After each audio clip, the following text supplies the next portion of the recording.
Gilded Age was a time of great change in America. It stretched from the end of the Civil War around 1865 to the turn of the 20th century, about 1902. On the surface, the nation seemed to shine with new wealth. Great fortunes were made. Cities grew at a remarkable pace. New technologies promised a brighter future for all. It was an age of invention and industry. This outward sparkle, however, hid a different story. The name itself is a clever description. It suggests something that is golden only on the outside. Beneath the thin layer of gold, one might find a cheaper, less appealing material. To truly understand this period, we must follow the money. It built railways, financed great factories, and created immense fortunes for a select few. But this concentration of money and power also created deep divisions.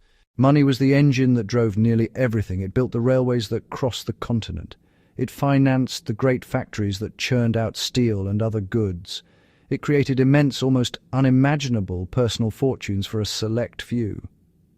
The pursuit of wealth became a central theme of American life. But this concentration of money and power also created deep divisions.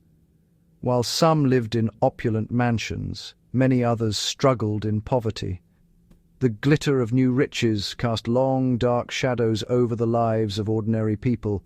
The United States transformed from a largely agricultural society into an industrial giant. The forces of change were powerful and often chaotic. Millions of immigrants arrived seeking work and opportunity. Cities swelled, bringing overcrowding and hardship. Politics became entangled with big business. Corruption was widespread. The gap between the very rich and the very poor grew wider than ever before. After the Civil War, America became a powerful magnet. Millions left their homelands, pulled by the promise of jobs and a better life. Before, most immigrants came from Northern and Western Europe. During the Gilded Age, a new wave arrived from Southern and Eastern Europe, Italy, Poland, Russia, and Greece. They brought different languages, religions, and customs. The sheer number was staggering. Between 1870 and 1900, over 12 million immigrants entered the United States. Many fled poverty, starvation, and persecution, lured by stories of endless work. Factories needed hands, mines needed diggers, railroads needed laborers. For those with nothing, any wage was a powerful lure. They sold what little they had, crossed in steerage, and arrived in New York, Boston, Chicago, hopeful and ready to work. Immigrants powered booming industries, steel, coal, textiles, working long hours for low pay in exhausting and often unsafe conditions. A vast labor supply let owners keep wages low. Complaints brought replacement.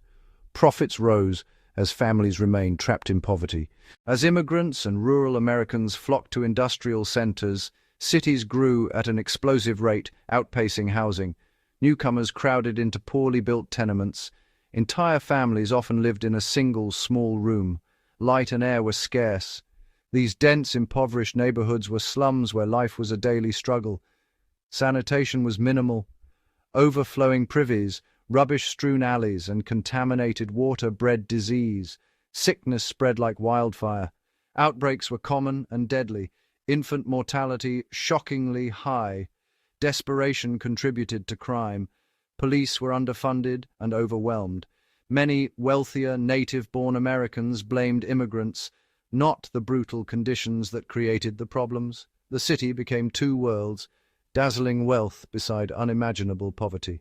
The arrival of so many immigrants stirred fear and resentment. Nativism. Nativists deemed Southern and Eastern Europeans inferior, worried about Catholic and Jewish faiths and different languages. Sensational papers amplified stereotypes. Groups like the American Protective Association pushed limits on immigration. Pressure helped produce the Chinese Exclusion Act of 1882. Hostility compounded immigrant hardship. In chaotic cities, political machines like Tammany Hall offered jobs, housing, and aid, expecting votes in return. Machine politics kept bosses in power, awarded contracts to cronies, took bribes, and skimmed public funds, costing taxpayers and corroding democracy. The Gilded Age was powered by an industrial revolution. Railroads connected the nation, hauling raw materials and goods, carrying settlers west. The railroad network became the circulatory system of the new economy, driving demand for key materials. The Bessemer process made cheap, strong steel for rails, bridges, factories, and the first skyscrapers. Steel became a cornerstone of American power. Oil, first for kerosene lighting, then as a crucial lubricant, saw demand skyrocket in Pennsylvania and Ohio. Railroads needed steel and oil, steel mills needed rails, kerosene rode the rails, an industrial synergy creating enormous momentum. This transformed the landscape, built vast fortunes, and laid the foundation for U.S. global economic power by century's end. The robber barons, Carnegie, Rockefeller, and the power of money. Admired by some, condemned by others for ruthless methods. Carnegie, an immigrant from Scotland, embraced new processes, cut costs, and vertically integrated from mines and transport to mills, crushing competition. By the 1890s, Carnegie Steel was the world's largest, making him one of history's richest. Rockefeller built Standard Oil through horizontal integration, buying or driving out rivals, and secret rebates with railroads. By the 1880s, he controlled about 90% of U.S. refining, setting prices and amassing vast wealth. Their power swayed markets, jobs, politicians, and the press. Even as they built libraries, universities, and hospitals, many feared their monopolies, higher prices, and worker exploitation. Labor's cry. 10 to 12-hour days, 6 days a week. Repetitive, exhausting, and dangerous work. Accidents were common, compensation rare, wages often couldn't feed a family, children worked to survive, workers organized, seeking higher pay, shorter hours, safer workplaces, finding strength in unions. Strikes halted production. The Great Railroad Strike of 1877, Haymarket Affair of 1886, Homestead Strike of 1892, bitter clashes of labor versus capital. Owners hired Pinkertons and replacements, government sent police and troops, press painted strikers as radicals. Despite defeats, labor planted seeds for the rights many workers enjoy today. Corruption's reach. Tammany Hall perfected organized corruption, treating public office as private opportunity. Cronies won overpriced contracts, kickbacks flowed to bosses. Boss Tweed and allies stole tens of millions in the late 1860s and early 70s. Loyalty trumped competence. Immigrant votes and illegal money sustained machine power. Corruption reached Washington. Railroads bribed lawmakers for favorable laws and vast land. The Crédit Mobilier scandal channeled huge profits and quieted Congress with stock. Journalists like Thomas Nast exposed scandals, fueling demands for honest, merit-based civil service. As the era closed, its impact endured. The U.S. became the leading industrial power.